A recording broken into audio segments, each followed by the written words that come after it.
অনাদিরাদি গোবিন্দের অশেষ কৃপায় দীর্ঘদিন যেমন মা সন্তান ভাই বোন বোন বোন আত্মীয়র সাথে দেখা সাক্ষাৎ হয় না, তারপরে যখন দেখা সাক্ষাৎ হয় প্রথম কিছুক্ষণ কেউ কেউ কথা বলতে পারে না, পারে কি? তখন একটা আবেগের ভিতরে থাকে। আমার অবস্থাটা এরকম, আমি একটি ব্লক হয়ে যাচ্ছি, মানে কথাটা যে বলতে পারবো এরকম মনে হচ্ছে না।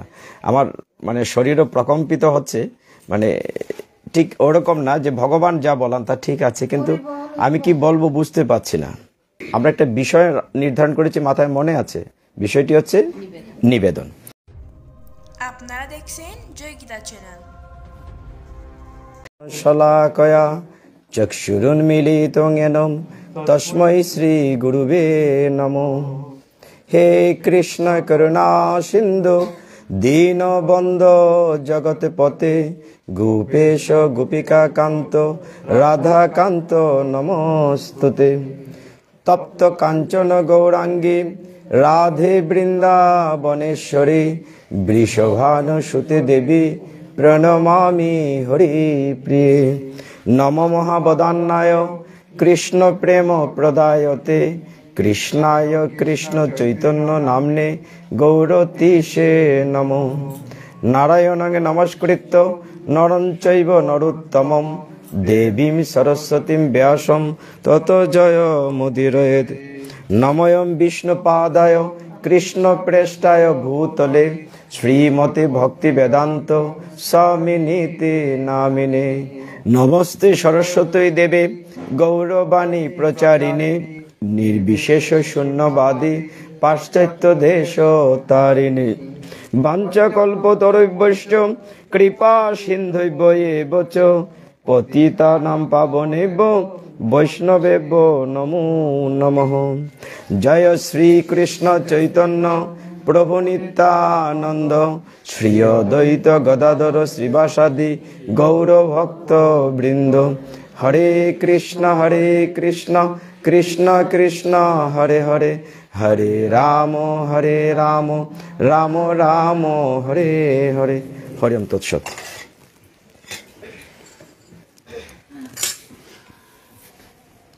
অনাদিরাদি গোবিন্দের অশেষ কৃপায় দীর্ঘদিন যেমন মা সন্তান ভাই বোন বোন বোন আত্মীয়র সাথে দেখা সাক্ষাৎ হয় না, তারপরে যখন দেখা সাক্ষাৎ হয় প্রথম কিছুক্ষণ কেউ কেউ কথা বলতে পারে না, পারে কি? তখন একটা আবেগের ভিতরে থাকে। আমার অবস্থাটা এরকম, আমি একটি ব্লক হয়ে যাচ্ছি, মানে কথাটা যে বলতে পারবো এরকম মনে হচ্ছে না। আমার মানে শরীরও প্রকম্পিত হচ্ছে, মানে ঠিক ওরকম না যে ভগবান যা বলান তা ঠিক আছে, কিন্তু আমি কি বলবো বুঝতে পারছি না। একটা সাবজেক্ট নির্ধারণ করে দিলে বুঝতে সুবিধা হবে। ভগবানকে আপনারা সবাই ভালোবাসেন, আমি বিশ্বাস করি। ভগবানকে আমরা সবকিছু নিবেদন করি, করি কিনা? নিবেদন করি। আচ্ছা, কেন নিবেদন করি? কারণ সবকিছু, পৃথিবীর সবকিছুর মালিক হচ্ছেন ভগবান। তো তার জিনিসটা তাকে নিবেদন করে অনুমতি নিয়ে আমরা ব্যবহার করি। তাইলে যদি আজকে আমরা গীতায় সাবজেক্টটা ধরে নেই নিবেদন, কি সাবজেক্ট বলেছি? এক একদিন একটা সাবজেক্ট আলোচনা করলে বিষয়টা সহজে বোঝা যাবে, সারা গীতা তো আলোচনা করা যাবে না। নিবেদন যদি আমরা এইভাবে বলি, অফার বা ভগবানকে কিছু দেয়া বা তার কাছে অনুরোধ করা, বিভিন্নভাবে হতে পারে। তো এই বিষয়টিতে ভগবান কতটা কৃপালু আমি আমার জীবন থেকে উদাহরণ দিয়েছি, আপনারা সকলেই জানেন। আমি চাওয়ার আগে ভগবান আমার সামনে সব কিছু দিচ্ছেন। পৃথিবীতে ভগবানের উপর নির্ভর করে বলছি, আমি পৃথিবীতে সবচেয়ে সুখীতম ব্যক্তি, আমার কোনো পিছুটান নাই। একমাত্র আপনাদের মতো ভক্ত সঙ্গ চাওয়ার একটা পিছুটান আছে।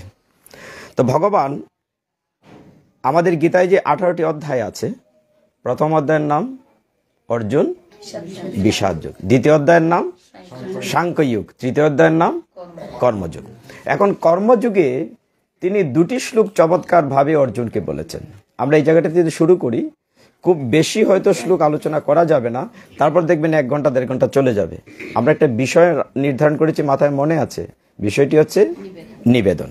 তাহলে ভগবান এই অধ্যায়ে, তৃতীয় অধ্যায় কর্মযোগে 12 নং শ্লোকে বলছেন, ইষ্টানে ভোগান হি বো দেবা দৈশ্যন্তে যজ্ঞ ভাবিতাহ তৈ দত্তান অপরদায় তেত্র ইয়ে ভুক্তন্তে স্তেন এবচ।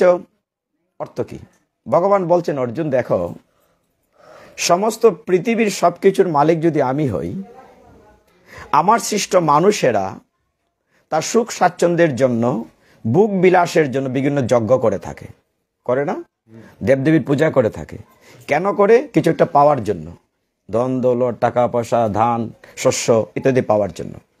যজ্ঞের পরে দেবতারা তাকে এগুলো দিয়ে থাকেন, দিলে পরে আমরা এগুলা পাই। এইভাবে তো নিয়ম। ভগবান ছাড়া কি আমরা পাই কিছু? পাই না। এখন এই তদর্থ বলছে এই শ্লোকের অর্থে, যজ্ঞের ফলে সন্তুষ্ট হয়ে দেবতারা তোমাদের বাঞ্ছিত ভোগ্য বস্তু প্রদান করেন, কিন্তু দেবতাদের প্রদত্ত বস্তু তাদের নিবেদন করে যে ভোগ করে না সে নিশ্চয়ই চুর। কথাটা কত সুন্দর না? সবাই মহাকুশি। যদি কোনো চুর কম, চুন্নি বেশি থাকতে পারে। তো এখানে ভগবান বলছেন, শব্দ হচ্ছে স্তেন। স্তেন মানে চুর। ভগবান বলছেন যে সবকিছু আমার মধ্য দিয়ে তোমাদেরকে দিচ্ছি, কিন্তু তুমি যদি আমাকে না দিয়ে নাও তাহলে সেটা হচ্ছে চুরি। পরের শ্লোকটা আরো চমৎকার, আমরা দুইটা শ্লোক নিয়ে ঢুকবো, পরে বুঝতে পারবেন। 13 নম্বর শ্লোকে ভগবান বলছেন, যজ্ঞশিষ্ট অশিনঃ সন্তোষুচ্যন্তে সর্ব কিলমিষয় ভুঞ্জন্তে তে তু অসম পাপা যে পচন্তি আত্মকারমাত। এটা এটা এটা আর একদম সহজ কথা যদি বলি, একবার মুষ্টি মুষ্টি মানে গ্রাসে গ্রাসে পাপ বক্ষণ করা। কি সুন্দর না কথাটা? ভগবান বলছেন, ভগবত ভক্তেরা, আপনারা যারা ভক্ত, সমস্ত পাপ থেকে মুক্ত হন, কারণ তারা যজ্ঞোপবিষ্ট মানে ভগবানের দান অন্নাদি গ্রহণ করেন, মানে ভগবানের কাছ থেকে পারমিশন নিয়ে। যারা কেবল স্বার্থপর হয়ে নিজেদের ইন্দ্রিয়ের তৃপ্তির জন্য অন্নাদি পাক করে মানে রান্না করে, তারা কেবল গ্রাসে গ্রাসে পাপ ভক্ষণ করে। একটু সতর্ক উচিত না? এখন আস্তে আস্তে যাই, ভিতরে যাই, বুঝতে পারেন। ভগবান এই দুটো শ্লোকের সাথে মিল রেখে অক্ষর ব্রহ্মযুগ যেমন আছে, আবার নবম অধ্যায়ের নাম কি? রাজবিদ্যা রাজযোগ। সেখানে 27 নম্বর শ্লোকে ভগবান বলছেন, ইয়ৎ করোষি ইয়ৎ অশ্নাসি। অশ্নাসি মানে যা খাও, ইয়ৎ করোষি মানে যা করো, ইয়ৎ যজোহি দদাসি ইয়ৎ ইয়ৎ তপস্যাসি কৌন্তেয় তৎকুরুষ মদর্পণম। বলছে তুমি যা করো, যা খাও, আমাকে অর্পণ করে তুমি খাবে। এই অর্পণ করাটাকেই আমরা বলেছি নিবেদন। এখন একটু খেয়াল করুন, ভগবান কি খান? আমরা কি দেখি কখনো? খাবার দেখি? আমরা যে থালা দিয়ে দেখি কি? দেখি না। কিন্তু এই তফাৎ নিয়ে শেষে একটা গল্প বলবো, আমরা এই জায়গাটাকে ক্লিয়ার করি। সমস্ত পৃথিবীর সবকিছুই কার তৈরি? আমরা এটা বিশ্বাস করি কিনা? করি। আচ্ছা, যদি বিশ্বাস করি, অথচ ভগবান শ্লোকে বলছেন আমার জিনিস আমাকে না দিয়ে খেলে কি হয়? চুরি করে খাওয়া হয়। আমি বলি নাই, গীতা বলছে, ভগবান বলছেন। এখন নিজেকে প্রশ্ন করবেন শেষে, পার থেকে ওঠার আগে। এখন বললে আমরা অনেক অ্যারেস্ট হয়ে যাব। আমরা কয়জন ভগবানকে নিবেদন করে দিয়ে খাই? এটা এখন বলবো না। পাটে যাওয়ার ঘর থেকে বেরোনোর সময় মনে মনে চিন্তা করবেন যে আমি কি চুর না চুন্নি, ভগবানেরকে না দিয়ে খাই কিনা, সেটা নিজেকে প্রশ্ন করবেন শেষে, এখন না। আমি গীতার বাইরে কিন্তু কোনো কথা বলছি না। কিন্তু আপনারা কেউ চ্যালেঞ্জ করতেই পারেন। কিরকম চ্যালেঞ্জ করতে পারেন? যে ভগবান বলছেন গীতায় সমস্ত কিছু, বিশ্ব ব্রহ্মাণ্ডের মালিক আমরা জানি গোবিন্দ, জানি কিনা? সমস্ত পৃথিবী, বিশ্ব ব্রহ্মাণ্ড, জগৎ সবকিছুর মালিক হচ্ছেন অনাদিরাদি গোবিন্দ। এখন চুরির সংজ্ঞাটা কি? কারো জিনিস, এই যদি মালিক হন মোবাইলে, ঠাকুর দি না বলে নেওয়াটা হচ্ছে, এটা তো চুরির সংজ্ঞা। তাহলে কারো জিনিস না বলে নেওয়াটাকে চুরি বলে। ভগবান তাই বলছেন। সমস্ত বিশ্বব্রহ্মাণ্ডের সবকিছু আপনারা বলছেন সবকিছুর মালিক হচ্ছেন ভগবান। আচ্ছা, এখন আপনি তো চ্যালেঞ্জ করতেই পারেন যে আমার বাপদাদার জমি আছে, এই ঠাকুরদির অনেক জমি জমা আছে, আপনার অনেক জমি জমা আছে। একজন কৃষকও তো বলতে পারে আমার জমিতে আমি ফসল ফলাই, আমি খাই।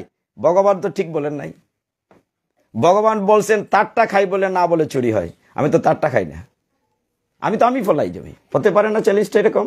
আজকে চলো আমরা ভগবানের সাথে চ্যালেঞ্জ করি, ভগবানের কথাটা সত্যটা মিথ্যা আমরা একটু প্রমাণ করি। ভগবান বলছেন আমার জিনিস, আর আমি বলছি আমার জমির ধান। এখন একটু আলাপ করি, দেখেন বিষয়টা কেমন, কত চমৎকার। মানে গীতা গ্রন্থের মতো অমৃত কোনো গ্রন্থই হয় না। একটু মন দিয়ে খেয়াল করেন। ভগবান বলছেন এই জমির মালিক উনি, আপনারা স্বীকার করেছেন। কিন্তু আমি বলছি না, আমার বাবা রেখে গেছে জমি, আমি চাষ করেছি, আমি ফসল ফলাইছি। তাহলে কি দাঁড়ালো? আচ্ছা, এই যে ফসলটা ফলে জমিটা আমরা বলছি আমার পৈতৃক শক্তি পেয়েছি বা ক্রয় করেছি। ভগবান এই জমিতে, যদি শাস্ত্র আপনারা মানি, ভগবানকে বলছেন সমস্ত বিশ্ব ব্রহ্মাণ্ডের মালিক, তাহলে জমিরও তো মালিককে ভগবান। বিশ্বব্রহ্মাণ্ডের মালিকের জমির মালিক ভগবান না? এই ঘরের মালিক যদি সুকেশ প্রভু হন, তো এই ঘরের ভিতরে যা আসবাবপত্র সবই তো তার। এখন ভগবান বলছেন সবকিছুর মালিক আমি বলছি না জমির মালিক আমি। ভগবান যদি জমির মালিক হন, ফসলটা কি করে উৎপন্ন হয়েছে এখন একটু খেয়াল করেন। আপনি করছেন না তো, আপনি করছেন না, আপনি প্রমাণ করি। এখন আমরা ভগবানের সাথে আজকে আমরা চ্যালেঞ্জ করছি। যে ফসলটা ফলায় একটা বীজ লাগে না? বীজ ছাড়া হবে ধান? তো বীজটা গীতায় ভগবান কি বলছেন? ভুক্তরাং বীজাতম বলছেন না, যে সবকিছুর বীজ প্রদ পিতা। সবকিছুর মানে সন্তানের যে বীর্য বীজ, এইটারও পিতা হচ্ছেন। যে সমস্ত বীজের মালিককে, এই ধান বীজ কোত্থেকে আসছে? আমরা এখনের না কি না নি, তার পিছনে যান, শুরু থেকে দিয়েছে। যে সমস্ত বীজের মালিক ভগবান। এখন বীজ বপন করলাম, আপনি আপনার ফসল হয়েছে। কি কি লেগেছে বলেন, আপনারাই বলেন। জল লেগেছে, সূর্যের আলো লেগেছে, সার লেগেছে, ইত্যাদি। আচ্ছা, জল যখন লেগেছে, জল কি আপনি দিয়েছেন? এই মাম কোম্পানি দিয়েছে? এই কোম্পানির জলে ফসল হয়েছে? আমি কিন্তু বলছি আজকে শুরুতে আমরা একদম প্র্যাকটিক্যালি, লজিক্যালি, সাইন্টিফিক্যালি আজকে গীতা নিয়ে আলোচনা করব। তাহলে জলটা কে দিয়েছেন? এই জমিতে আমার ফসল হয়েছে, জলটা কে দিয়েছেন? তাহলে এই হিসাবে তো এই ফসলের মালিক ভগবান হওয়া উচিত। সূর্যের আলো, আলো ছাড়া ফসল হবে? সানলাইট ছাড়া? তো সূর্যের আলো ছাড়া যদি ধান গাছ বড় না হয়, গাছ গাছালি না হয়, সূর্যের আলো কে দিয়েছেন?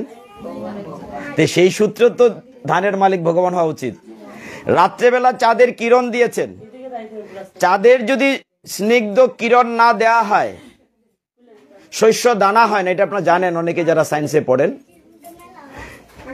চাঁদের কিরণ ছাড়া, এই পর্দাটা ফাঁক করে দেন, জানলাটা খুলে দেন, তো বাইরে থেকে কিছু ভক্ত কষ্ট করতে পারবে। আসলে ঘরের ভিতরে পাঠ হয় না, কিছু করার নাই। এখন ভগবান চাঁদের কিরণ দেন বলে শস্যতে দানা হয়, নাইলে ধান চুচা হয়ে যেত। এই চ্যালেঞ্জে আমরা হেরে গেলাম। এই ধানের জমির ফসল যদি আমি শ্রম দিয়ে ফলিয়েছি, কিন্তু এর মালিক আমি না। কারণ জমির মালিক ভগবান, জল দিয়েছেন ভগবান, সূর্যের আলো দিয়েছেন ভগবান। আমরা কি রিয়েলাইজ করছি কিনা? আজকে বলছি প্রথম থেকে মন দিয়ে খেয়াল করতে হবে, কোনো আন কথা কান কথা বলবেন না, একদম মন দিয়ে খেয়াল করবেন। তাহলে কি দাঁড়ালো? যে এই সবকিছু ভগবান দিয়েছেন বলে আমি ফসল তৈরি করেছি, আর আমি অহংকার করে বলেছি ফসলের মালিক আমি। তাইলে এই চ্যালেঞ্জ আমার ঠিকলো না। এখন এই দিদি চাকরি করেন, কে কে চাকরি করেন? এই দিদি করতেন এক সময়। দিদি হয়তো প্রশ্ন করবেন যে আমি চাকরি করি, বেতন পাই, বেতন পেয়ে বাজার থেকে চাল ডাল তরি তরকারি কিনে খাই, আমি কি ভগবানের টাকাই? আমি রোজগার করে খাই। হতে পারে না চ্যালেঞ্জটা ভগবানের প্রতি? এখন ভগবানের প্রতি চ্যালেঞ্জটা ঠিকবে না একটু পরেই। যেমন আপনি যার কাছ থেকে চাল তরি তরকারি কিনছেন, সে কোত্থেকে ফলিয়েছে? সে কি নিজের ঘর থেকে বানিয়েছে, না প্রকৃতি থেকে, ভগবানের থেকে এনেছে? ভগবানের জমি থেকে, ভগবানের জল থেকে, ভগবানের সূর্য থেকে, ভগবানের বাতাস থেকে। তাহলে ইনি কিনে এনেছেন মানে কি? যে লোকটা ফসল উৎপাদন করেছে তিনি তাকে শুধু তার শ্রমের মূল্যটা দিয়েছেন, তাকে শুধু শ্রমের মূল্য দিয়েছেন, কিন্তু ফসল তো তার না, জমি তো তার না। আমরা আগে প্রমাণ করেছি। তাহলে ভগবানের এই চ্যালেঞ্জটাও টিকলো না। এই জন্য ভগবান বলছেন অহম বীজ প্রদ পিতা। এইবার দেখেন ভগবান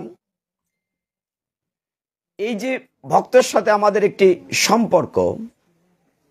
সম্পর্কটা অনেকটা পিতা পুত্রের মতো, কন্যা মাতার মতো।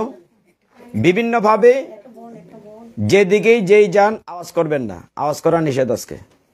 আমার সাথে যখন কথা বলবেন সেটা ঠিক আছে। ভগবান বলছেন অফারেন্সটা মানে নিবেদনটা কেমন হয়। আমরা কি দেখি ভগবানের কিভাবে দেই? দেখি না। এখন মন দিয়ে খেয়াল করেন।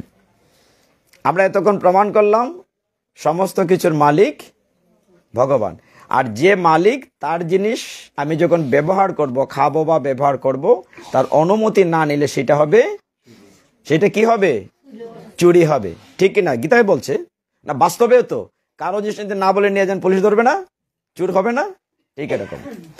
এখন আমরা প্রতি গ্রাসে গ্রাসে পাপ খাচ্ছি, পাপ ভক্ষণ করছি, যদি ভগবানের অনুমতি না নিয়ে গ্রহণ করি, নিবেদন না করে। এখন আসেন নিবেদনে আরেকটু ডিটেলসে যাই। আচ্ছা, এইটা কি মাস? ইংরেজি কি মাস? তারপরে কি মাস? ফেব্রুয়ারি 14 তারিখ কি বলে? এবার সরস্বতী পূজার দিন পড়ছে ভ্যালেন্টাইন্স ডে, মানে ভালোবাসার দিবস, ঠিক কিনা? আচ্ছা, তাহলে সেই নিয়ে নিবেদন শুনেন, খুব মাইনরিটলি শুনেন। 14 ফেব্রুয়ারি ভ্যালেন্টাইন্স ডে মনে করেন, সামনে সমাগত। বিশাল একটি পার্ক, সেই পার্কে খুব সুন্দর একটি মেয়ে, হলুদ শাড়ি, লাল প্যান্ট এরকম পরে ভ্যালেন্টাইন্স ডেতে, যাই হোক, যে রঙিন কাপড় পরে খুব সুন্দর একটা মেয়ে দাঁড়িয়ে আছে। শুধু সুন্দরী বলে ভুল হবে, হবিগঞ্জের শ্রেষ্ঠ ধনীর কন্যা মনে করেন, মানে খুব পয়সাওয়ালা একমাত্র মেয়ে, বিরাট বড় লোকের মেয়ে। সে একটা পার্কে দাঁড়িয়ে আছে, অপেক্ষা করছে কার জন্য? আনমনা অন্যমনস্ক ঘুরছে। হঠাৎ একটি ছেলে তাকে গিয়ে একটি ফুল দিয়েছে, গোলাপ ফুল, হয়তো 5 থেকে 60 টাকা বা 10 টাকা একটা ফুল দিয়েছে। কি হবে তার অবস্থাটা? সে অনেকক্ষণ অপেক্ষায় ছিল এই ফুলটি গ্রহণ করার জন্য। আচ্ছা, মেয়েটার কি ফুল কেনার পয়সা নাই? তার বাবা কি বড় লোক না? তার তো চাইলে ট্রাকে ট্রাক ফুল কিনতে পারে না? তার বাড়িতে তো ফুলের বাগান আছে, যেগুলো এরকম পাজা দিয়ে এরকম গোলাপ গাছ শুদ্ধ নিয়ে নিতে পারে, কিন্তু সে কয়টা ফুল পেয়েছে? এবং সেটি অত্যন্ত প্রীতি বা প্রেমের সাথে গ্রহণ করেছে। এটি হচ্ছে নিবেদন। আমি কি বুঝাতে পেরেছি? ভগবানের তো সবই ভগবানের। এই ফুলটা কি ভগবানের না? পৃথিবীটা ভগবানের না? বিশ্বব্রহ্মাণ্ড ভগবানের না? তাহলে ভগবান কি অভাব আছে? তার কি ওই কন্যাটার মতো কোটি কোটি সম্পদের অভাব আছে? কিন্তু ভক্ত ভালোবাসার প্রেমিকের একটা ফুল পেয়ে যে আত্মতৃপ্তি হয়েছে, এক ট্রাক ফুল দিয়ে সে আনন্দ পাবে কি? পাবে না। এইবার আসেন আরেকটু পর্যায়ে যাই, মানে এটাকে বলে সন্তুষ্টি বা প্রেম বা প্রীতি, যাই বলেন, সন্তুষ্টি। তাহলে এই যে গোলাপটা দিল, এটা একটা মাধ্যম মাত্র। গোলাপটা যে একটা মাধ্যম, এর মাধ্যমে তার সাথে তার ভালোবাসার আদান প্রদান হয়েছে, যেভাবে আমরা ভগবানের সাথে আদান প্রদান করতে পারি। ভগবান নবম অধ্যায় গীতায় 26 নম্বর শ্লোকে বলেছেন না, পত্রং পুষ্পং ফলং তুয়ং ইয়মে ভক্তা প্রযচ্ছতি। বলছেন যে ভক্তি উপরিত স্নামি অস্নামি, বলছেন যে ভক্তি বা প্রীতির শয্যা দান করা হয়, তা আমি গ্রহণ, আমাকে এই কর্মাফল দিতে হবে না। পত্র পুষ্প ফল জল কেউ যদি ভক্তি সহকারে আমার দেয়, সেটি আমি গ্রহণ করি। এখন এই মেয়েটা একটা ফুল পেয়ে খুশি হলো, একটা ফুল না, এটাতে কি ছিল? প্রেম প্রীতি ভালোবাসা ছিল। এই সন্তুষ্টির জন্য বলেন, ফুলটা গ্রহণ করলো, হ্যাঁ, বুঝতে পারছেন ভগবান আমাদের নিবেদন গ্রহণ করবো, এটা বুঝবো কিভাবে? এই তো আস্তে আস্তে যান না আলোচনা, আজকে এইটাই তো করছি। ধন্যবাদ মাতাজিকে। আমরা ওই আলোচনাতে যাচ্ছি, ভগবান গ্রহণ করছেন কিনা বুঝবেন কিভাবে। আমরা তো আজকে নিবেদন নিয়ে আলোচনা করছি, অত্যন্ত গুরুত্বপূর্ণ বিষয় নিয়ে আজকে আলোচনা করছি। এখন প্রেমাস্পদ ব্যক্তির কাছ থেকে পেয়েছে বলে তার সন্তুষ্টিটা বেশি। অন্যের কাছ থেকে পেলে কি সন্তুষ্টি হবে না। এখন দেখেন, একটি সংসারে যখন দাম্পত্য জীবন শুরু হওয়ার পরে একটা সময় নতুন প্রজন্ম পৃথিবীতে আসে, মাতৃগর্ভের সন্তান থাকতেই নবদম্পতির আনন্দ শুরু হয় কিনা। তারপর একটা বাচ্চাটা হলো, তার চোখ মুখ টিকটিক করছে দেখেই তার আনন্দ হয়, তখনও কথা বলতে শিখে নাই, হাত পা একটু নাড়ছে, মা বাবার আনন্দ হয় কিনা। নতুন যারা মা বাবা কেমন আনন্দ হয়, পৃথিবীর সমস্ত আনন্দের চাইতে ধরে না, রাইট, মাথা যে সুন্দর আনন্দে ধরে না। সেই বাচ্চাটি যখন প্রথম মহ মহ বলে, মা কি বলে দেখো, মা বলেছে, কি খুশি না। আর যখন বলে বব বব ব, বাবা কি বলে, যে আমাকে বাবা ডেকেছে, হ্যাঁ হ্যাঁ আমাকে আগে ডাকছে, আমাকে, তাহলে কত আনন্দ হয় না। আরো কিছুদিন গেল, বাবা অপেক্ষায় আছে কি করে বাচ্চাটিকে, হ্যাঁ আপনারা কিন্তু খুব মনোযোগ দিয়ে খেয়াল করবেন। এখন না এখন পাঠ শেষ না পর্যন্ত কেউ উঠতেও পারবেন না, এটা শেষ না শুনে উঠতে পারবেন না, না বান্দা লাগবে না, নিজেই বাধা পড়ে যাবে, উঠতে পারবে না। এই আলোচনাটা শেষটা শুনে যাবে না। বাচ্চাটা একটু বড় হলো, বাবার ইচ্ছে, বাবা চাকরি করে বা মা চাকরি করে বা বাবা চাকরি করে কিংবা ব্যবসা করে। যখন ছেলেটার অপেক্ষা করেছে 6 মাস তো কিছু খাওয়াবে না বাইরের খাবার, অন্নপ্রাশন হয়েছে, তারপরে মহা ধুমধামে। এখন এই বাচ্চাটিকে কিছু একটা দেওয়ার জন্য বাবা স্কুল থেকে ফেরার পথে বা চাকরি থেকে ফেরার পথে একটা কিছু নিয়ে আসে কিনা। আপনি জীবনের সাথে, গীতা মানে কি, দি কমপ্লিট কোড অফ লাইফ, পূর্ণাঙ্গ জীবন ব্যবস্থা, গীতা এই শিক্ষা দিচ্ছে। যখন বাচ্চাটিকে নিয়ে আসেন আপনি পিতা হিসাবে বা মাতা হিসাবে, যখন নিয়ে আসলেন তাকে একটা ফল কিছু দিলেন, আপনার আনন্দ আর ধরে না, ধরে কি। বাচ্চাটা যখন নিল, বাবা নাও নাও, তখন কি আনন্দ না। বাচ্চাটা নিল, নেওয়ার পরের দৃশ্যটা খেয়াল করেন, আপনি তখন বলেন বাবা আমাকে দাও, আবার বলি না আমরা বাবা আমাকে দাও, আমার খুব ক্ষুধা লেগেছে, বাচ্চাটা কি দেয়, দেয় না। দেখেন বাস্তবতাটা কি, বাচ্চাটা কি দেয়। এইভাবে কিছুদিন চলছে, আবার আরেকদিন একটা কিছু দিয়েছে বাবা, দেয়ার বলছে বাবা দাও, না এটা আমার, রাগ করে বলছে না এটা আমার, সে দিচ্ছে না, কি বলছে এটা আমার, কি বলছে কথাটা আমার, খুব খেয়াল করেন শব্দগুলো আমি টেস্ট করছি, পরে উত্তর দেব। কি বলছে, আমার, দিয়েছে কিন্তু বাবায়, দিয়ে বলছে নাও খোকা এটা খা, এটা পেয়ে কি খুশি, আপনারও আনন্দ ধরে না।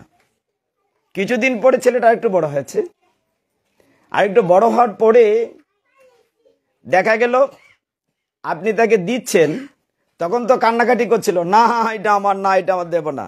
যখন বাচ্চাটার বড় হয়েছে তার অভিব্যক্তি পরিবর্তন হয়েছে, সে প্রায় ধমক দিয়ে বলছে না এটা তোমাকে দেব না। আরেকটু যখন বড় হয়েছে তার অভিব্যক্তি কিন্তু চেঞ্জ হচ্ছে। আপনার সকলেই মা এগুলো প্র্যাকটিক্যালি দেখেন। তখন ওই পিতা চিন্তায় পড়ে গিয়েছে, সে ভারত বর্ষের ইতিহাস পড়েছে, ভাগবত পড়েছে, মহাভারত পড়েছে, মুঘল ইতিহাস পড়েছে, পরে দেখে সর্বনাশ, আমার ছেলেটিকে আওরঙ্গজেব হয়ে যাচ্ছে, না আমার ছেলেটিকে কংস হয়ে যাচ্ছে। একটু মিলিয়ে নেন ইতিহাস। মুঘল সাম্রাজ্যে ঔরঙ্গজেব কি করেছিল, তার পিতার সমস্ত সম্পদ নিয়ে পিতাকেই শাহজাহান ছিল না তার পিতার নাম, পিতা চিন্তা করছে আমার ছেলেকে যদি দেই, সবকিছু তো নিচ্ছে আমাকে দিচ্ছে না, তাহলে আমার ছেলেটিকে কংস হয়ে যাচ্ছে। কংস তার পিতাকে উগ্রসেন সমস্ত কিছু নিয়ে শেষ পর্যন্ত তাকে জেলখানায় বন্দি করে রেখেছিল। পিতা তো চিন্তায় পড়ে গেল যে আমি তো কষ্ট একটা সন্তান পেলাম, সে কিনা আমারটা নিয়ে আমাকে দিচ্ছে না, সে কি ঔরঙ্গজেবের মতো হয়ে যাচ্ছে, কংসের মতো হয়ে যাচ্ছে। আরো কিছুদিন গেল, সেই পিতাটি কি করলো, চিন্তা করলো যে না এইভাবে হচ্ছে না, আর দিন একটা ফল দিয়ে দিল ছেলেটিকে। একইভাবে ছেলে দিল না, উল্টো ধমক দিল বাবাকে, এটা আমার। শেষ দিন এই জায়গাটিতে যখন ছেলেটি দিল না, বাবা ইতিহাসের কথা চিন্তা করে কান্না করছে, মানে চোখ দিয়ে টপ টপ করে জল পড়ছে পিতার। হায়রে, আমি এত কষ্ট করে সন্তানটিকে বড় করছি, আমি খেয়ে না খেয়ে ছেলেটিকে বড় করছি, প্রত্যেকের করে দৃশ্যগুলো আছে, আমি বড় করছি, আমার সর্বস্ব দিয়ে আমি ভালোবাসি বলে সন্তানকে দিচ্ছি না, কিন্তু ছেলেটি আমাকে ফিরিয়ে দিচ্ছে না, তাহলে আমার ভবিষ্যৎ কেমন হবে? বাবার চোখের জল ফেলেন আর মুছেন আর ফিরে যান। ছেলেটির চোখে পড়েছে, ছেলেটি বড় হয়েছে। বাবা কাঁদছেন কেন? বাবা যখন চলে গিয়েছে ছেলেটা রিয়েলাইজ করছে আমার বাবা আজকে কাঁদছেন কেন। প্রতিদিন বাবা বলেন যে আমাকে দাও বাবা, আমি ক্ষুধার্ত, আমি বাবার ফলটা দেই না, আমি রেখে দেই। নিশ্চয়ই বাবা আমার উপর রাগ। বাবা কাঁদছেন কেন?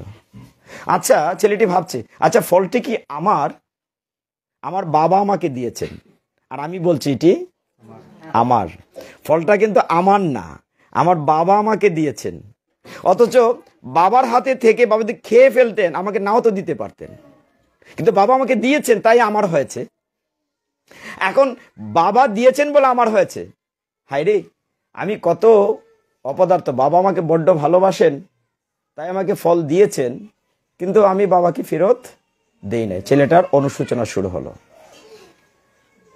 পরের দিন বাবা আরেকটি দামি ফল নিয়ে আসছেন, এসে তার খোকাকে ডাকছেন, বাবা বাবা আসো দেখো আজকে তোমার জন্য একটা বিদেশি ফল নিয়ে এসছি, খুব দামি একটা ফল। যেই ছেলেটি সামনে এসছে বাবা বলছেন নাও বাবা, তোমার জন্য আজকে একটি ফল এনেছি। ছেলেটির মুখটি একদম বিষণ্ণ হয়ে আছে, বাবার সামনে দাঁড়াতে পারছে না। প্রতিদিন বাবা আমাকে এত আদর করে দিচ্ছে, আমি বাবারটাই বাবাকে দিচ্ছি না, কতটা স্বার্থপর আমি। যখন বাবার সামনে দাঁড়িয়েছে ছেলেটির মন খারাপ, বিমর্ষ চেহারা। বাবা বলছেন খোকা তোমার মনটি খারাপ কেন?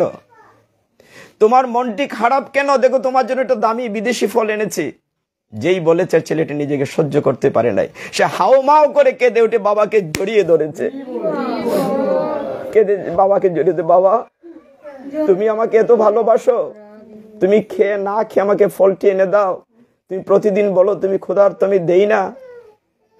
হাতটা পিছনে লুকানো ছিল, হাতটা বের করে বলছে বাবা দেখো গতকাল যে ফলটি আমাকে দিয়েছিলে সেটি আমি খাইনি, বাবা তুমি খাও, বাবা তুমি খাও। ছেলে খাচ্ছে, বাবা কাঁদছে, একে অপরকে জড়িয়ে ধরে করছে, কাঁদছে। বাবা প্রতিদিন তুমি বলো, তুমি তো ইচ্ছে করলে আমাকে নাও দিতে পারতে, ফলটা তো তোমার হাতেই ছিল, কিন্তু ফলটি তুমি আমার তৃপ্তির জন্য আমাকে দেওয়ার জন্য তুমি দিয়ে দিয়েছ। বাবা তুমি এই ফলটি আমি খাইনি, তুমি নাও। না না না আমি নেব না, আমি নেব না, তুমি খাও, আমার পেট ভর্তি।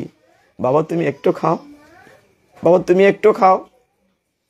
যখন বাবা একটু নিলেন, তার চেয়ে পৃথিবীতে আর আনন্দের কিছু আছে? যখন সন্তান তাকে একটু খাবার ফিরিয়ে দিল, পৃথিবীতে এর চেয়ে আনন্দ কিছু আছে? সারা জীবন যত আনন্দ তিনি উপভোগ করেছেন, সমস্ত আনন্দ যোগ করলেও পুত্র যে একটুকু দিল তার চেয়ে কি বেশি হবে? যখন সন্তান আপনার মুখে তুলে একটু খাবার দিয়েছে, প্রত্যেকের করে দৃশ্যটা আছে, যখন ছোট্ট সন্তানটি পিতার মুখে একটু তুলে দিয়েছে ফলের টুকরো, আপনার চেয়ে আনন্দিত আর কেউ হতে পারে না। আমার সন্তান আমার মুখে তুলে দিয়েছে, কতটুকু আনন্দে পিতা পুত্রের মিলন হয়েছে, কতটুকু ভালোবাসায়, কতটুকু প্রগল্ভতায়, কতটুকু স্নেহাস্পদে, কতটুকু প্রেমাস্পদে পিতা পুত্রের মিলন হয়েছে। পুত্রটি বলছে বাবা তুমি খাও। তার সারা জীবনের যত আনন্দ পেয়েছে ওই দিনের আনন্দের সাথে কিচ্ছুটি হবে না সমান, এত আনন্দ পেয়েছে। হে ভক্তগণ, এখন বলুন, এই যে পিতা দিচ্ছেন সবকিছু, ভগবান তো পরম পিতা, ভগবানের কাছ থেকে শুধু আমরা নিয়েই গেলাম, প্রতিদিন নিয়ে গেলাম, ভগবান কি দেব না? আমি কতটুকু অকৃতজ্ঞ সন্তান, পিতার কাছ থেকে তো চেয়ে নেই, কিন্তু পিতাকে আমি কিচ্ছুটি দেই না, একটু ভালোবাসি না ভগবানকে। ঠাকুরদির কথা এবার আসি।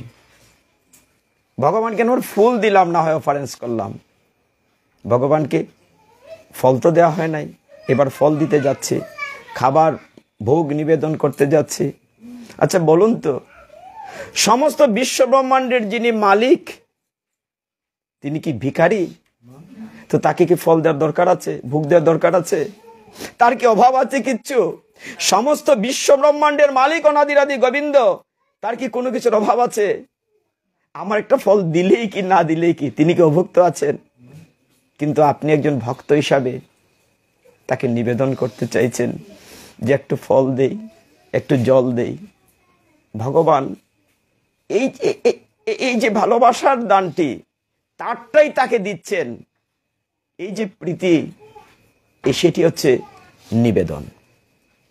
শুধু মন্ত্র পড়ে নিবেদন না, শুধু আচমন পাত্রের জল ছিটে নিবেদন না, শুধু শঙ্খ ফুঁকে নিবেদন না। ঠিক এই জায়গাটি থেকে, হৃদয়ের গভীর থেকে যখন হৃদয়ের গভীর থেকে যখন ভগবানেরটা ভগবানকে ফিরিয়ে দেবেন, সেটি হচ্ছে আপনার নিবেদন।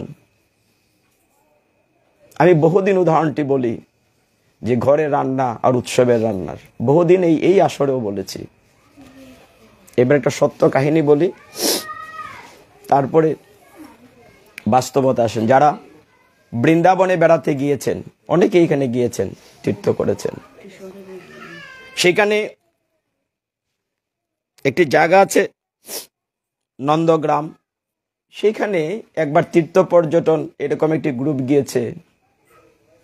গ্রুপ যাওয়ার পরে আফ্রিকার একজন মহারাজ, নাম ছিল ভক্তি নরসিংহ মহারাজ। কি নাম বলেছে? ভক্তি নরসিংহ। তিনি এই কাহিনীটি বলছিলেন, যারা তীর্থে গিয়েছেন তারা শুনেছেন। তিনি সমস্ত ভক্তকে জমা করে বলছেন, ভগবানের নিবেদন, আচ্ছা আপনারাই বলেন, চাল ডাল তরি তরকারি দিয়ে নিজের জন্য যখন রান্না করেন খিচুড়ি ঘি দিয়ে, আর ভগবানকে দিয়ে যখন নিবেদন করে, কারণ দুইটা টেস্টের তফাৎ কি হয়? একরকম হয় কি? ভগবানকে যেটা নিবেদন করেন সেটা কি করে বুঝেন? দুটো বিষয়, একটা হচ্ছে স্বাদ, একটা হচ্ছে ঘ্রাণ। স্বাদ এবং ঘ্রাণ, মানে এটা একেবারে বাস্তব সত্য। আমাদের ঘরের কথা বলি, আমি পাটে বসে আমার গ্র্যান্ডমাদারকে স্মরণ করি। ঠাকুর দিদি পরম বৈষ্ণব ছিলেন। যারা দেখেছেন এখানে, আমি জানি না কেউ আছেন কিনা, এরকম আঙ্গুল দিয়ে ছিঁড়ে কাঁচামরিচ চুলাতে দিচ্ছেন, মশলা বাটাবাটি, আলু সিদ্ধ যাই ভগবানকে দিচ্ছেন। আমাদের বাড়িতে গিরিধারী প্রতিষ্ঠিত বাইনেও আমরা বলতাম, ঠাকুরদি আজকে কি ঘি দিয়ে রান্না করেছো? বলে ঘরে ঘি নেই আজকে 6 মাস ধরে। কিন্তু বোঝা যেত যেন ঘির ঘ্রাণ বেরিয়েছে। কোনো পাত্র নাই। আমার গ্র্যান্ডমাদার হাতে করে, কেউ গিয়েছে ভক্ত, হাতে করে এই গিরিধারে খাও, এরকম অষ্টলীলা স্মরণ করতেন। আমাদেরকে বলতেন যখন এই সময় রাধারানী অমুক জায়গায় আছেন, এই সময় কৃষ্ণ অমুক কুঞ্জে আছেন, ঘরে বসে বলতেন। একবার বলেছি, আমাদের পাড়াতে উত্তর দিকে জহর মামাদার যে বাড়িটা, ওইখানে একটা মন্দির আছে ঘাটিয়ার উত্তর প্রান্তে, ওইখানে মাথার বাড়ি। ওইখানে একজন বৃদ্ধা মাতাজি থাকতেন, ঠাকুরদের সাথে পূজা করতেন। তো একদিন উনি ভোগ দিয়ে ঠাকুরদের কাছে এসছেন। তো আমার গ্র্যান্ডমাদার, মার মা, তিনি বলছেন, এই তুমি গোপালকে কিসে ভোগ দিয়ে আসছো? গোপাল যে হাত ঢুকাতে পারে না। আমরা শুনেছি নিজের কানে। এত দূরে, এখান থেকে পাড়ার শেষ মাথায় হবে। বলছে তুমি যে গোপালকে ভোগ দিয়েছো, গোপাল তো হাত আমি গোপালকে একটু ননি দিয়ে আসছি। ননি মানে সর, মাখন না, বলছে যে সর দিয়ে আসছে। বলে তুমি কিসে দিয়েছো? গোপাল যে হাত ঢুকাতে পারছে না। বলে আমি একটা টাই গ্লাসে দিয়েছিলাম সর। মানে এইখানে বসে এই দিদি বলতে পারবেন, কোনোদিন কেউ ফেরত যায় না আমাদের করে প্রসাদ ছাড়া। রাস্তা দেখলে ডেকে প্রসাদ দিতেন, একটা ঘটি জল থাকতো হাত ধোয়ানোর জন্য। কতটুকু ভক্তি থাকলে ভগবানকে নিবেদন। তাহলে আপনারা এইটুকুন আমরা বুঝলাম যে ভগবানকে কিছু নিবেদন করলে তার দুটো জিনিস পরিবর্তন হয়, একটা হচ্ছে টেস্ট, একটা হচ্ছে স্মাইল বা স্মেল।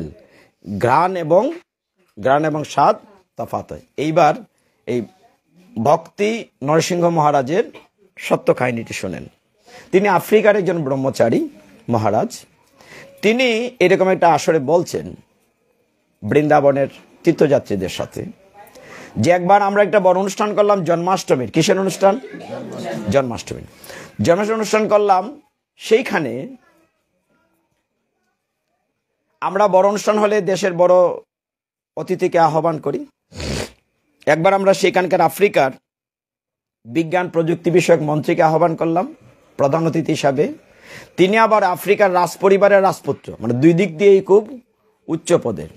আফ্রিকার প্রাক্তন রাজার রাজপুত্র এবং তিনি ওই দেশের মন্ত্রী। তো তিনি, তার বাড়িতে তার একটা মেয়ে আছে, মেয়েকে প্রচন্ড ভালোবাসেন। মেয়েটা আবার রন্ধন বিলাসী। অনেকের আছে না, রান্না টান্না করার শখ আছে, বিভিন্ন ওই কি বলে ইউটিউব দেখে, বই দেখে, রেসিপি দেখে রান্না করে। তো এই প্রধান অতিথি বিজ্ঞান ও প্রযুক্তি মন্ত্রী আফ্রিকার মহারাজ বলছেন, তাকে যেদিন জন্মাষ্টমীর দিন নিমন্ত্রণ করা হলো, নিমন্ত্রণের পরে প্রসাদ টসাদ খাওয়ার পরে সকলকে হাত ধোয়ানোর পালা। এখন সবাই হাত ধুচ্ছে, তিনি আর হাত ধুচ্ছেন না। তিনি হাত, সকলেই প্রধান অতিথিকে হাত ধোয়াতেই হবে, সকলে জল নিয়ে, মহারাজ বলছেন আমি জল নিয়ে গেছি, তিনি হাত ধুচ্ছেন না। কেন? অনেক পীড়াপিড়ির পরে হাত ধুচ্ছেন না। এখন আমরা জোরাজুরি করে দেখলাম ওনার হাতের ভিতরে এক মুষ্টি প্রসাদ। এত সুস্বাদু ভগবানের প্রসাদ তিনি একটু রেখেছেন মেয়েকে দেওয়ার জন্য। তিনি বলছেন জীবনে আমি এত খাবার খেয়েছি মন্ত্রী হিসাবে, কিন্তু ভগবানকে নিবেদন করা, অর্পণ করার পরে যে প্রসাদের যে টেস্ট, এরকম টেস্টি খাবার আমি জীবনেও, আমি এটা নিয়ে যাচ্ছি আমার মেয়ের জন্য। তখন মহারাজ বললেন, আপনি লজ্জা পাওয়ার কিছু নেই, আপনার মেয়ে পরিবার যদি বলেন আপনার জন্য আপনার কি কি আইটেম ভালো লাগে, আমরা পার্সেল করে দিয়ে দেবো, বাসায় নিয়ে যান প্রসাদ। আর কেনা প্রধান অতিথি দিতে চাইবে না? প্রধান অতিথি চাইছে, দিবে না কেন? তো তিনি হাতটা ধুইলেন, প্যাকেটে করে বাসায় মহাপ্রসাদ দেয়া হলো। বাসায় গিয়ে তার মেয়েকে ডাকছেন, মামুনি আজকে একটা অদ্ভুত জিনিস আমি খেয়েছি, জীবনে কখনো এরকম সুস্বাদু খাবার খাইনি। তখন তিনি পুরা কাহিনীটা বললেন, যে হাত কি করে লুকিয়ে রেখেছিলেন। মেয়েকে বললেন যে দেখো আমি হাত ধুইতে চাই নাই, একটু লুকিয়ে আনতে চেয়েছিলাম মুষ্টিতে করে, ওরা আমাকে তোমাদের জন্য এতগুলো দিয়েছে। তখন মেয়েটিকে দিলেন, মেয়েটি বলে কি এনেছো? তাহলে সত্যি খুব অমৃত। খেয়ে বাক্সটা যে খুলেছে তার ঘ্রাণেই মোহিত হয়ে গেছে। ভগবানের বুক নিবেদন থেকে বেরিয়ে বুক ছোটাই আমরা যেটা বলি, আনলে পরে একটা ঘ্রাণ বেরোয়। মেয়েটাকে বলছে বাবা আমিও তো আমার ইউনিভার্সিটি লাইফ পর্যন্ত কোথাও এইরকম সুস্বাদু খাবার পাইনি। এটা কোত্থেকে? বলে অমুক মন্দির থেকে আনা হয়েছে। মেয়েটি পরের দিন গিয়েছে মন্দিরে, গিয়ে যারা রান্না করেন পূজারী, রান্না ডিপার্টমেন্টের, মন্দিরে গিয়ে বলছে তোমরা কি কি দিয়ে রান্না করেছো আমাকে লিস্টি দাও, কি কি মশলা দিয়েছো, কি কি মানে ওইটাতে জিনিস দিয়েছো আমার লিস্ট। মন্ত্রীর মেয়ে, টাকা পয়সার অভাব আছে নাকি? ঘটনাটা কিন্তু সত্য ঘটনা বলছি। তো সব আনেছে, যেভাবে রান্না করতে ওরা বলে দিয়েছে ঠিক এভাবে রান্না করেছে। কই না, ওরকম টেস্ট তো হয় না। আবার রেগে মেগে গিয়েছে পূজারীদের কাছে, তোমরা আমার সাথে প্রতারণা করেছো, তোমরা নিশ্চয়ই কোথাও লুকিয়েছো, একে কোনো মশলা বাদ দিয়েছো বা কোনো একটা আইটেম দেও নাই। এই দিদি ভালো রান্না করেন, দিদি বুঝতে পারবেন যে একটা মশলাও তো শর্ট পড়েছে, এই জন্য হয়তো রান্নাটা এরকম টেস্ট হয় নাই। পূজারী বলছে না, আমরা যা যা দিয়ে রান্না করি তাই দিয়ে আপনাকে তালিকা করে দিয়েছি। তখন হেড পূজারী সেখানে বলছে একটা জিনিস দেয়া হয় নাই। বলি কি বলেন? আমি বাজার থেকে আনিয়ে নেব। বলি এটা বাজার থেকে আনা যাবে না, এইটা বাজার থেকে আনা যাবে না, ভগবানকে নিবেদন করা হয় না, অর্পণ করা হয় নাই। বলি এটা কি? এটাকে আমি করতে পারবো না। বলে আপনি পারবেন না? হ্যাঁ পারবেন, যদি 4টা নিয়ম মানেন। তো আমি বলি হ্যাঁ 4টা নিয়মে মানবো, তবু আমাকে প্রসাদের স্বাদ পেতেই হবে। পরদিন তো 4টা নিয়ম মানা। বলে এখনো হবে না, তুমি প্রতিদিন যদি 16 মালা জপ করবো তাই করবো। বলছে আমি 16 মালা জপ করবো, তবু আমি ভগবানকে নিবেদন করে আমি আস্বাদনটা পেতে চাই। ভগবান প্রসাদকে কি বলা হয়? ভবরোগের মহা ঔষধ। আমরা তো ভবরোগে আছি, ভবরোগের মহা প্রসাদ তার পরাতে তার টোটালি রাজকন্যার মানে মন্ত্রীর মেয়ের চরিত্র পরিবর্তন হয়েছে। যে মেয়েটা ফ্যাশন করে লাইফস্টাইল ছিল, সে পুরাপুরি ভক্ত হয়ে গেছে এবং তারপর থেকে ভগবানকে নিবেদন করে তার পিতাকে খাবার দেয়। হরি বল। এইভাবে সে বিজ্ঞান ও প্রযুক্তি মন্ত্রীর মেয়ে যখন, এখন আপনার নিবেদন আসি, ভগবান যে খায় আমরা কি করে বুঝি? দুটো বিষয় বুঝি। একটা হলো তার যদি টেস্ট চেঞ্জ হয়, তার গ্রান চেঞ্জ হয়। এখন ভগবান কি করে খায়? আমরা যা দিই তাই তো থাকে। এই অনেকদিন মজা করে বলি না যে ভগবানের কাছে 10টা লাড্ডু দিয়েছেন, যদি গোপাল খেয়ে নিত আমরাও 10টা লাড্ডু দিতাম কিনা? হ্যাঁ দিতাম না। যদি যা দিছে অর্ধেক কমে যেত। ওই গোপাল বেটায় ভগবান যদি খেয়ে ফেলতো আমরা তোটা দিতাম কি? নিজেরটাকে রেখে, ওই যে বলছে আমারটা রেখে তারপরে ভগবানকে দিতাম। এখন নিজেরাই বলেন আপনার চুল না চুন্নি, নিজেকে নিজে প্রশ্ন করেন। হ্যাঁ, তাহলে তো শাস্তি হওয়া উচিত না? আচ্ছা, এখন দেখেন ভগবানের কাছে দিলে পরে ভগবান আমরা কি দেখি খায়? কমে কিন্তু খায়। কি করে খায়? এখন দেখেন, আমাদের আত্মতত্ত্ব জ্ঞানটাতে আমরা অনেক পিছিয়ে আছি। আমরা মুখে বলি আমি কি, আমি দেহ নই আত্মা, এটা আমরা সবাই মুখে বলি, কিন্তু বিশ্বাস কেউই করলেও খুব অল্প সংখ্যক। মুখে বলি আমার প্রকৃত পরিচয় কি, আমি দেহ না আত্মা? আচ্ছা, আর একটু সহজ করে দিই, আমি যে আত্মা, আচ্ছা এটার ভিতরে যে আত্মা পাখিটি আছে, আমি এখন মুখে কথা বলছি, আত্মাটা না থাকলে কি কথা বলা যাবে? যাবে তো? দেহটা কোনো কাজে আসবে? আমি খেতে পারি হাত দিয়ে, মুখ দিয়ে, হাত কাজ করে, চোখ দিয়ে দেখছি, কান দিয়ে আপনাদের কথা শুনছি, হ্যাঁ, চোখ দিয়ে ইশারায় কথা বলছি। যদি আত্মাটা না থাকে কোনো অঙ্গ কাজ করবে? তাহলে আত্মাটি কেমন? শাস্ত্র বলছে ভগবান হচ্ছেন চিন্ময় দেহ। ভগবানকে কি বলা হয়? চিন্ময় দেহ। এবং চিন্ময় দেহ বলে শাস্ত্র বলছে ভগবানের প্রত্যেকটি অঙ্গ অন্য সকল অঙ্গের কাজ করতে পারে। এখন আমি প্রমাণ করলাম, আত্মা শুনে, শুনে না? আত্মা দেখে, আত্মা খায়, আত্মা ঘ্রাণ নেয়, আত্মা ইন্দ্রিয় স্পর্শ অনুভব করে। এই জন্য শাস্ত্র উপনিষদে বলা হচ্ছে অঙ্গনি জৈস্য সকল ইন্দ্রিয় বৃত্তিমন্তি, মানে ভগবানের সকল অঙ্গই সকল কাজ করে। তার মানে কি, তিনি চোখ দিয়েও খেতে পারেন, নাক দিয়েও খেতে পারেন, মুখ দিয়েও খেতে পারেন। এই জন্য ভগবানের কাছে নিবেদন করলে ভগবানের দেখা মাত্রই খাওয়া হয়ে যায়। এটার উদাহরণ পাবেন যখন জগন্নাথের লীলা নিয়ে আমরা আলোচনা করি, তখন বলা হয় ভগবান জগন্নাথ 56 পদের বুক যখন নিবেদন করা হয়, ভগবানের যাতে হাতই না শুকায় এত সময় কি আছে নিবেদন দেখানো মাত্রই এই দৃশ্যটি আমাদের গৃহে হতো। ঠাকুর দুটো করতেন, কোনো পাত্র নাই, হুট করে কেউ ভক্ত গেছে, ঘরে প্রসাদ নাই, কিছু একটা পানি হাত দিয়ে দিতেন, গিরিধারে তুমি নাও, তুলসী দিয়ে তুমি নাও, সাথে সাথে গ্রাম বেরোতো। মানে কত শুদ্ধ ভক্ত ছিলেন। এখন ভগবান প্রমাণ হলো যে ভগবান বলছেন বা শাস্ত্র বলছে তিনি যদি পরমাত্মা, তার প্রতিটি অঙ্গ প্রতিটি অঙ্গের কাজ করে। এখন দেখেন ভক্তকে অফারেন্সের উৎকৃষ্ট একটা উদাহরণ বলি, আমি খুব বেশি সময় দেব না, আমার মার্জনা করবেন, আমি আর 10 মিনিট শেষ করবো। হ্যাঁ, কারণ আপনাদের ভালোবাসা পাওয়ার জন্য আমার কিছু ত্যাগ করতে হবে, কিছু করার নাই। ভালোবাসার আমরা কোন সাবজেক্টে ছিলাম আজকে? নিবেদন। আমি আশা করি কিছুটা হলে উপলব্ধি করতে পেরেছেন নিবেদনটা কি জিনিস। বাবারটা খাই, বাবারে দেই না।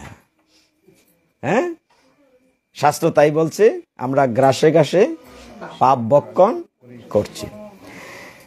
সবচেয়ে নিবেদনের উৎকৃষ্ট উদাহরণ হচ্ছে মহাভারতের একটি, খুব খেয়াল করেন, ভগবান শ্রীকৃষ্ণ কার বাড়িতে খেয়েছিলেন? বিদুরের। তা আপনারা সকলেই জানেন, বিদুরের বাড়িতে যেদিন ঘটনাটি ঘটে, ভগবান দুর্যোধন কর্তৃক নিমন্ত্রিত ছিলেন। দুর্যোধন নিমন্ত্রণ দিয়েছেন রাজভোগের জন্য। ভগবান তো কাঙ্গালের ঠাকুর, ভক্ত বাঞ্ছা কল্পতরু, অনাদিরাদি গোবিন্দ। তিনি কি করেছেন? দুর্যোধনের রাজভোগ প্রত্যাহার করেছেন। প্রত্যাহার করে তিনি গিয়েছেন বিদুরের ঘরে। তখন বিদুরের স্ত্রী স্নান করে কেবল আসছে, দৃশ্যটা চোখে ভাসান, কাপড় ভিজা, কাপড় পাল্টিয়েছে কিনা পাল্টেছে অবস্থায় ভগবানের হুট করে ঘরে ঢুকেছেন। দেখেই বিদুরের স্ত্রী এতটাই বিহ্বল হয়ে গিয়েছে, স্বয়ং ভগবান তার গৃহে প্রবেশ করেছেন, ভগবান তার স্বয়ং তার ঘরে প্রবেশ করেছেন।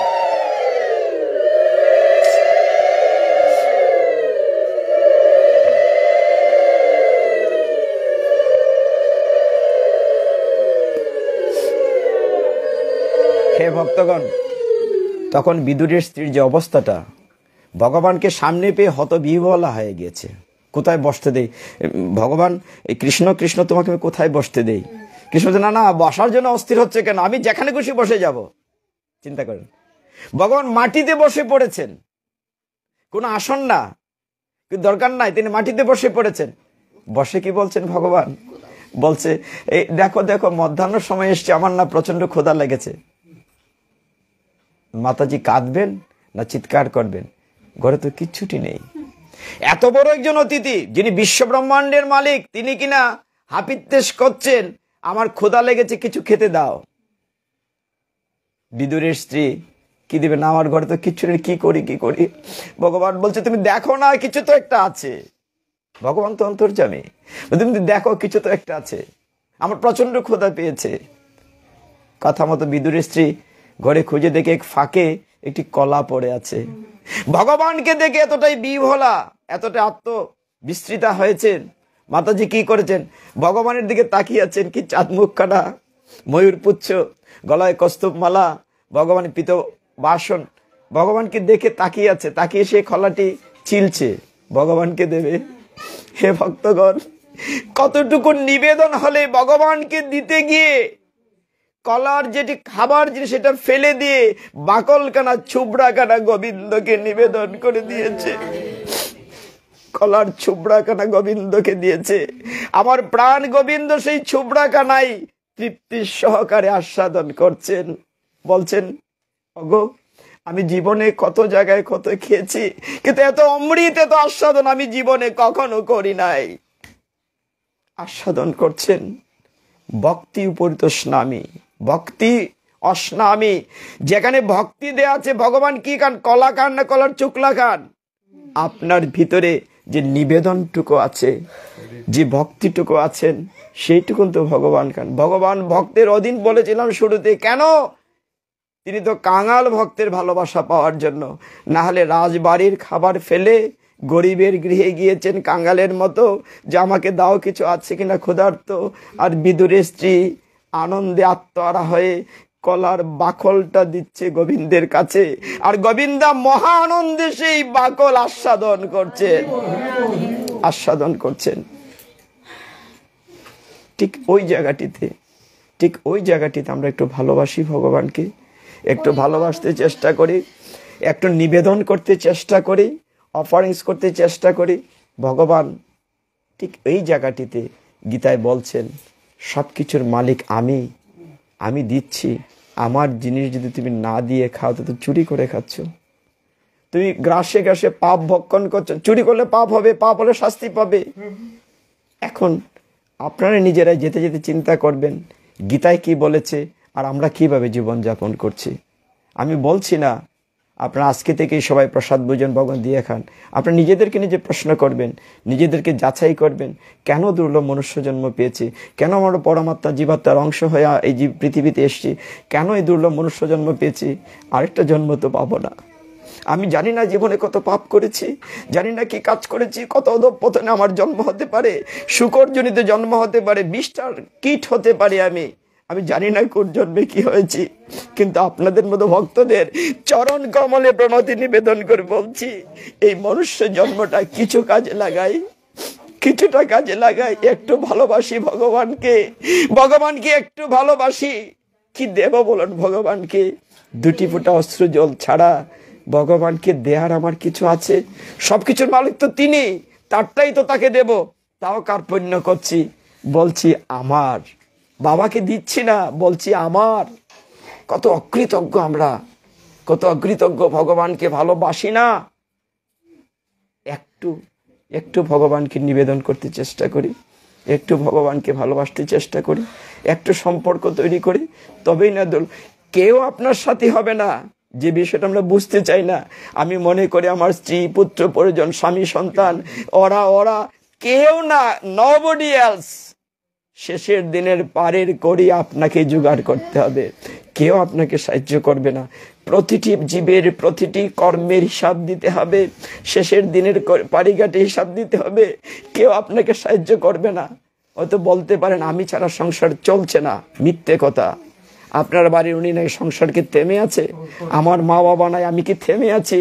খুব অনাথ আমি, আপনারা অনেকেই জানেন। খুব ছোটবেলা আমি পিতামাতাকে হারিয়েছি। আমার বাবা যখন মারা যান আমি ক্লাস 3-তে পড়ি, 8 বছর বয়স। যখন মা মারা যান শুনেছি আমার বয়স 1.5 বছর। I don't know what kind of lady she was. বেঁচে আছি রে, গোবিন্দ তো বাঁচিয়ে রেখেছেন। কারোর জন্য পৃথিবীতে কিচ্ছু আটকে থাকে না। একটু ভালোবাসি ভগবানকে, একটু ভালোবাসি। আজকে আমরা এখানে বিশ্রাম রাখি, এইটুকুন। আপনাদের যদি কারো কিছু জিজ্ঞাসা থাকে এই আলোচনার উপরে করতে পারেন, আমি 2 মিনিট সময় দিলাম, তারপর আমরা ক্লোজ করব। কারো যদি কিছু জানার থাকে। বুকে তো শান্তি পেতাম না, বুক বাসনা তো শান্তি পেতাম না ত্যাগ না করলে। একটু ভগবানকে ভালোবেসে তাকে দিয়ে খেতে শিখেন, আপনা আপনি ত্যাগ হয়ে যাবে। কার কোনো প্রশ্ন আছে? না থাকলে আমরা ক্লোজ করি। ঠাকুর দিয়ে আপনার প্রশ্ন উত্তর পেয়েছেন? ঠিক আছে। হরে কৃষ্ণ কৃষ্ণ কৃষ্ণ হরে হরে, হরে রাম রাম রাম হরে হরে, হরে কৃষ্ণ কৃষ্ণ কৃষ্ণ হরে হরে, হরে রাম রাম রাম হরে হরে, হরে কৃষ্ণ কৃষ্ণ কৃষ্ণ হরে হরে, হরে রাম রাম রাম হরে হরে। ভুল ত্রুটি ক্ষমা করবেন। ওম যদস্কর পরিভ্রষ্ট মাত্রাহীনঞ্চ যদ্ভবেৎ পূর্ণং ভবতু তৎসর্বং তৎপ্রসাদাৎ জনার্দনম। সর্বে সুখিনো ভবন্তু, সর্বে সন্তু নিরাময়া, সর্বে ভদ্রাণি পশ্যন্তু, মা কশ্চিৎ দুঃখ ভাগ ভবেৎ। ওম শান্তি শান্তি শান্তি। হরি ওম তৎসৎ।